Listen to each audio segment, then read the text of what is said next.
Hello and welcome again to Pathfinder. India के लिए back to back export के context के अंदर बहुत अच्छी न्यूज़ आ रही है।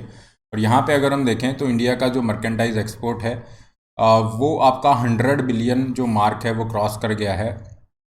क्वार्टरली एक्सपोर्ट की यहाँ पे बात हो रही है, मतलब जो पूरा एक साल होता है, फाइनेंशियल ईयर होता है, उसे जनरली हम 4 क्वार्टर्स में डिवाइड करते हैं। तो ये जो सेकंड जो क्वार्टर है, जहाँ पे हम जुलाई, अगस्त और सितंबर की बात करेंगे, तो इन तीनों महीनों में मिला के आपका जो पूरा एक्सपोर्ट है वो $100 बिलियन को क्रॉस कर चुका है। और फर्स्ट टाइम ऐसा हुआ है कि इंडियन एक्सपोर्ट्स ने जो है $100 बिलियन का मार्क क्रॉस किया है किसी भी क्वार्टर के अंदर। मतलब 3 महीनों में आपने $100 बिलियन ये क्रॉस कर दिया है। एक्चुअल अगर आप डेटा देखेंगे that is 101 point something is there. और बहुत अच्छी ये न्यूज़ है। और किस कॉन्टेक्स्ट में हम इस मतलब ये जो पूरी न्यूज़ है इसको एक बार एनालाइज करेंगे कि लास्ट ईयर के कंपैरिजन में तो डेफिनेटली ज़्यादा है ही इंडिया का एक्सपोर्ट, क्योंकि लास्ट ईयर तो कोरोना की वजह से आपका सब बंद था। लेकिन अगर हम इस डेटा को कंपेयर करते हैं प्री पेंडेमिक लेवल से मतलब 2019 के डेटा से कंपेयर करते हैं, तो भी हमें बहुत ही अच्छे रिजल्ट यहाँ पे मिल रहे हैं। काफ़ी ज़्यादा ग्रोथ देखने को मिल रही है। तो पूरे इशू को डिटेल में डिस्कस करेंगे और सबसे इंपॉर्टेंट यहाँ पे ये डिस्कस करेंगे कि क्यों इंडिया के जो एक्सपोर्ट हैं रिकॉर्ड हाई है। गवर्नमेंट ने यहाँ बैक टू बैक अपने इनिशिएटिव्स को मेंशन किया है कि इंडिया के जो एक्सपोर्ट है इसलिए अच्छा कर रहे हैं क्योंकि हमने ये सारे इनिशिएटिव लिए हैं। तो गवर्नमेंट के जो इंपॉर्टेंट इनिशिएटिव्स हैं उनको भी डिस्कस करेंगे और उस डेटा को भी एक बार एनालिसिस यहाँ पे करेंगे, कंपैरिजन करेंगे। आगे बढ़ने से पहले this is a brief introduction about me. My name is Rahul Bhardwaj. ये मेरा टेलीग्राम चैनल है जिस पे आप मुझे फॉलो कर सकते हैं। PDF of the session will be available here. चलिए, तो इंडिया के एक्सपोर्ट जैसा हमने बात की 100 बिलियन का मार्क क्रॉस कर चुका है। और ये जो डेटा है यह है आपका क्वार्टर सेकंड का इस फाइनेंशियल ईयर के अंदर। अगर हम बात करें सितंबर, केवल सितंबर महीने की अगर बात की जाए तो जो आपके एक्सपोर्ट हैं दैट इज़ $33 बिलियन। और अगस्त के अंदर भी इसी तरह से लगभग बराबर ही था। मैक्सिमम यहाँ पे इस जो क्वार्टर के अंदर मैक्सिमम एक्सपोर्ट हमें देखने को मिला that is in the month of July. जुलाई के अंदर आपको सबसे ज़्यादा ग्रोथ देखने को मिलती है। तो ये जो तीनों महीने हैं अगर आप इनका टोटल करते हैं दैट गोज बियॉन्ड $100 बिलियन ये क्रॉस हो जाता है। और ये जो फाइनेंशियल ईयर है जो आपका अप्रैल से स्टार्ट हुआ है और आपका जाएगा मार्च 2022 तक। तो ये जो पूरा फाइनेंशियल ईयर है जिसमें आपके ये 12 महीने हैं, उसमें से अगर हम 6 महीनों की बात करें, मतलब अप्रैल से सितंबर तक की अगर हम बात करें, अप्रैल टू सितंबर इन 6 मंथ की बात करें, तो इंडिया ने 197 बिलियन का जो एक्सपोर्ट है इसको टच कर लिया है। 197 बिलियन, दिस इज ह्यूज। और इंडिया का जो टारगेट है, इंडिया यहाँ पे चाहता है कि हम $400 बिलियन का मार्क यहाँ पे क्रॉस करें। $400 बिलियन का मार्क यहाँ पे क्रॉस करें। पूरे साल के अंदर हम $400 बिलियन का एक्सपोर्ट यहाँ पे टच कर जाएं, जहाँ पे मर्केंटाइज एक्सपोर्ट की हम बात कर रहे हैं, मतलब goods in export in goods. तो ये बहुत ही मतलब एक ऐसा टारगेट लग रहा है कि हाँ अचीव किया जा सकता है, क्योंकि ऑलमोस्ट आप आधे दूरी तक पहुंच चुके हैं और 6 महीने का टाइम है। अगर सब कुछ सही रहता है तो इंडिया डेफिनेटली इसे अचीव कर सकता है। तो एक बहुत ही अच्छा यहाँ पे हमारे पास ट्रेंड देखने को मिल रहा है। और एक बहुत ही एनकरेजिंग ट्रेंड यहाँ पे ये है कि अगर आप इस डेटा को कंपैरिजन करते हैं, फॉर एग्जांपल इस फाइनेंशियल ईयर के जो शुरू के 6 महीने हैं वहाँ पे आपके सामने 197 बिलियन डॉलर्स का ये पूरा एक्सपोर्ट है। तो इसे अगर आप कंपैरिजन करेंगे 2020 से, तो डेफिनेटली 2020 से तो ज़्यादा आ रहा है। That is around 57% high is there. आप कह सकते हैं कि लास्ट टाइम तो कोरोना का चल रहा था इसलिए लास्ट ईयर से तो ज़्यादा ही होगा। लेकिन अगर हम प्री पेंडेमिक लेवल की बात करें, मतलब 2019 से कंपैरिजन करें, 2019 के कंपैरिजन में भी ये जो आपका एक्सपोर्ट का डेटा आ रहा है दैट इज़ 24% हायर, 24% ज़्यादा है। इसका मतलब कहीं ना कहीं इंडिया जो है कोविड-19 से जो हिट हुई थी इंडिया की इकोनॉमी, वो रिकवरी की तरफ बढ़ चुकी है। और बहुत ही पॉजिटिव यहाँ पे साइन हमें देखने को मिल रहे हैं। हालांकि ये कंसर्न करने वाला इशू रहेगा ट्रेड डेफिसिट, उसकी भी हम बात करेंगे। गवर्नमेंट यहाँ पे कह रही है कि ये जो एक्सपोर्ट के अंदर इतनी तेज़ी देखने को मिली है ये हमारे पिछले कई सालों से जो हम लगातार प्रयास कर रहे हैं उसका नतीजा आज हमें देखने को मिल रहा है। गवर्नमेंट कहती है कि हमने एक्सपोर्ट को प्रमोट करने के लिए क्या क्या इनिशिएटिव लिए, उनको यहाँ पे इन्होंने मेंशन किया है। ये इंपॉर्टेंट है एग्जाम पॉइंट ऑफ व्यू से, इसे थोड़ा ध्यान से देख लेते हैं। गवर्नमेंट इज़ बेसिकली सेइंग कि हम इंडिया का जो ट्रेड है, टूरिज्म, टेक्नोलॉजी, इन्वेस्टमेंट गोल्स को प्रमोट कर रहे हैं। ओके, इनको प्रायोरिटी बेसिस पे रखा जा रहा है जो भी इंडियन मिशन हैं अब्रॉड में। और कुछ स्कीम्स को यहाँ पे मेंशन किया गया है to promote the trade infrastructure and marketing. जैसे यहाँ पे इन्होंने मेंशन किया TIES, this is the scheme. तो ये जो trade infrastructure and export scheme है, ये आपकी स्कीम क्या कर रही है, ये इंफ्रास्ट्रक्चर को इस तरह का इंफ्रास्ट्रक्चर प्रमोट कर रही है, उसके लिए फाइनेंशियल असिस्टेंस दे रही है जो एक्सपोर्ट को क्या करता है, प्रमोट करता है। चाहे वो स्टोरेज रिगार्डिंग हो गए, वेयर हाउसिंग हो गई, कोई भी जो टर्मिनल है वहाँ पे इंफ्रास्ट्रक्चर की सुविधाएं देना ताकि एक्सपोर्ट को प्रमोट किया जा सके, या फिर कोई हाट बना दिया आपने, any kind of infrastructure okay which basically promotes the export, उसको आप यहाँ पे फाइनेंशियल सपोर्ट दे रहे हैं under this TIES scheme. Second जो स्कीम है that is market access initiative. Market access initiative के अंदर गवर्नमेंट क्या कर रही है, गवर्नमेंट प्रोडक्ट को फोकस कर रही है कि ये पर्टिकुलर प्रोडक्ट है, गवर्नमेंट ने रिसर्च किया, गवर्नमेंट ने देखा कि ये जो पर्टिकुलर कंट्री है, मान लीजिए UAE इज देयर, कोई भी एक पर्टिकुलर कंट्री ले लिया, यहाँ पे ये एक प्रोडक्ट हमारा बहुत अच्छा चल सकता है, तो हम क्या करेंगे, उस प्रोडक्ट को टारगेट करेंगे, प्रोडक्ट को टारगेट करेंगे कंट्री अप्रोच के साथ में, जिससे क्या होगा, उस प्रोडक्ट की बहुत अच्छी रीच हो सकती है, उस मार्केट को हम कैप्चर कर सकते हैं। तो एक बहुत ही अच्छा वे है again market access initiative scheme, जिसके फायदे भी हमें मिल रहे हैं। थर्ड इनिशिएटिव गवर्नमेंट ने मेंशन किया ट्रांसपोर्ट मार्केटिंग असिस्टेंस स्कीम। इस स्कीम के अंदर आपको ये ध्यान रखना है कि जो आपका एग्रीकल्चर रिलेटेड जो प्रोडक्ट्स हैं उसके अंदर असिस्टेंस दी जा रही है। ट्रांसपोर्ट एंड मार्केटिंग असिस्टेंस में क्या होगा, गवर्नमेंट जो आपके ट्रांसपोर्टेशन के चार्जेस हैं उसको रीएम्बर्स करेगी, आपको वापस देगी। अगर आप कुछ एग्रीकल्चर प्रोड्यूस ऐसे कंट्री के अंदर, पर्टिकुलर कुछ कंट्री होते हैं वहीं पे ये आपको सुविधा दी जा रही है, वहाँ पे आप अपने एग्रीकल्चर प्रोडक्ट को एक्सपोर्ट कर रहे हैं, तो ये इस सुविधा को आप ले सकते हैं, इस स्कीम का बेनिफिट ले सकते हैं। और कुछ इनिशिएटिव की यहाँ पे बात करते हैं। For example government is basically saying कि हमने ये जो आपका स्कीम है ROSCTL that is rebate of state and central taxes and levies, तो यहाँ पे क्या किया जाता है, जो भी टैक्स या ड्यूटीज़ दी जा रही हैं एक्सपोर्टर्स के द्वारा उनको रीइम्बर्स रिफंड यहाँ पे किया जा रहा है। तो ये जो स्कीम आपकी है दैट इज़ बेसिकली टारगेटिंग जो आपका टेक्सटाइल या एपरल सेक्टर है, एपरल्स जो हैं उसको टारगेट कर रही है, मेडअप्स को टारगेट कर रही है, जिसमें आपकी लिनन्स, बेडशीट ये सब होती हैं। तो टेक्सटाइल सेक्टर को प्रमोट करने के लिए गवर्नमेंट ने ये स्कीम दी और ये बहुत ही एफिशिएंट साबित हो रही है, क्योंकि टेक्सटाइल एक ऐसा सेक्टर है जो लेबर इंटेंसिव भी है, और इंडिया यहाँ पे एक कम्पिटिटिव एडवांटेज रखना चाह रहा है, क्योंकि बांग्लादेश जैसे कंट्री है वहाँ से इंडिया को बहुत ज़्यादा एक कंपटीशन फेस करना पड़ रहा है।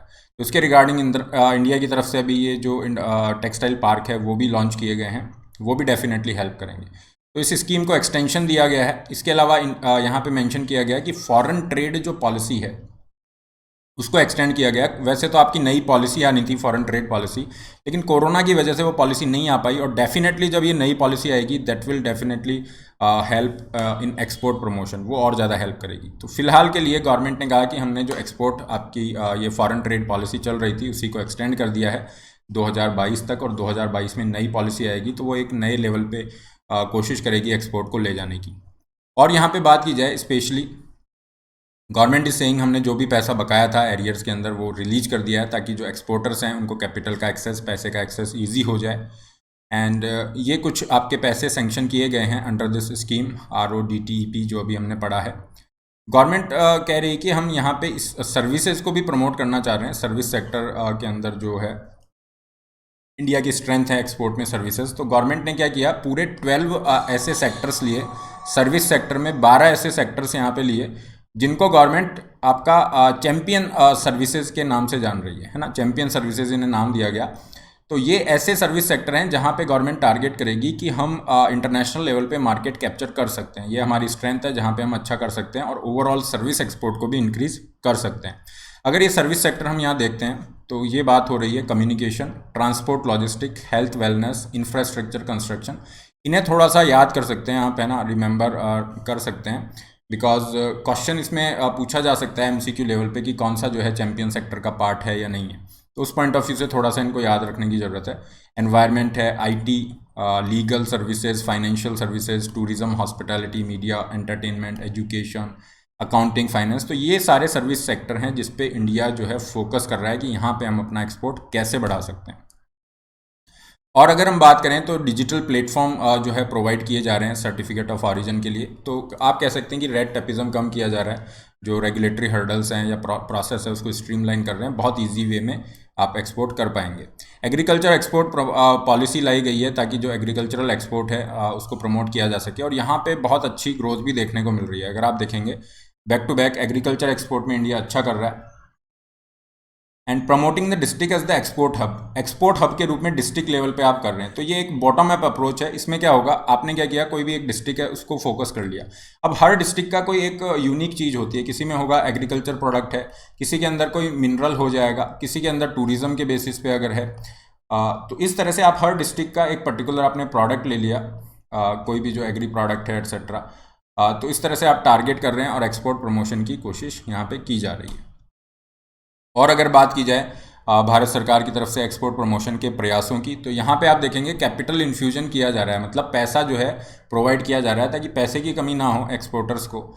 सो basically the government is saying कि हमने ये जो एक्सपोर्ट क्रेडिट गारंटी कॉरपोरेशन है इंडिया का, ये आपका सपोर्ट दे रही है एक्सपोर्ट को, और 6 लाख करोड़ के एक्सपोर्ट को यहाँ पे सपोर्ट दिया गया है, जो कि लगभग 1/4 है इंडिया के टोटल मर्केंटाइज एक्सपोर्ट का। तो अगेन आपका export credit guarantee corporation important role play कर रही है। एंड टोटल जो एक्सपोर्ट क्रेडिट डिसबर्समेंट है एक्सपोर्ट के लिए, जो आपका लोन दिया जाता है, उसमें लगभग इसका 50% तक आपका कंट्रीब्यूशन है इंश्योरेंस का, ठीक है। And market leader is also there in the export credit insurance में, ये आपका मार्केट लीडर के रूप में काम कर रहा है एक्सपोर्ट क्रेडिट गारंटी कॉरपोरेशन। तो this is the thing, capital infusion this much is there. So basically the government is saying कि हम एक्सपोर्ट जो है उनको कवर दे रहे हैं, इंश्योरेंस कवर दे रहे हैं, क्योंकि एक्सपोर्ट के अंदर थोड़ा सा रिस्क फैक्टर ज़्यादा रहता है।